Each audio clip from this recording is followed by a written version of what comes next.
The old banyan tree stood silent, watching over the two lovers who sat beneath its sprawling branches. Their names were Rian and Aja. They grew up as neighbors, their houses just a stone's throw away from each other. They spent their childhood arguing over whose house the mango tree outside their window belonged to. But as they grew older, those arguments turned into shy smiles and secret glances in college.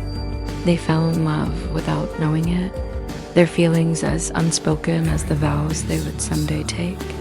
By the time they understood what their hearts wanted, Rian had received an offer to work abroad. Excitement filled him, the kind that made his palms sweat and his heart race. But looking at Isa, he saw a different emotion mirrored in her eyes, pride and fear, a potent mix that tore at his soul. He knew this moment would come, but he never thought it would be so hard. On his last night before leaving, he sat under the banyan tree with Ayesha. The tree that had witnessed their childhood now stood guard over their love. The silence between them was heavy, filled with unspoken words and the rustle of leaves. Suddenly, Rian took her hand in his. His touch, usually so confident, was shaky. "I can't promise you easy days," he whispered, his voice hoarse with emotion, "but I promise you tomorrow. Every tomorrow I live, you'll be in it." Ayesha's eyes welled up with tears.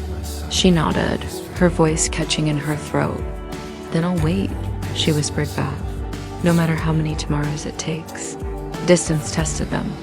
The daily calls turned into late-night ones. Sometimes the silence on the other end of the line was heavier than the words they exchanged. They fought, they broke down, but they always found their way back to that promise. Aisha rejected proposals from others, holding on to the faith that he would return. Years went by. The banyan tree stood strong, its roots growing deeper, its branches reaching higher, a silent witness to their enduring love. Finally, one day, Rian came home. He stood beneath the banyan tree, his heart pounding. And there she was, Ajia, smiling through her tears. "You kept your promise," she whispered, her voice filled with emotion. "Because every tomorrow led me back to you," he answered softly, stepping into her embrace.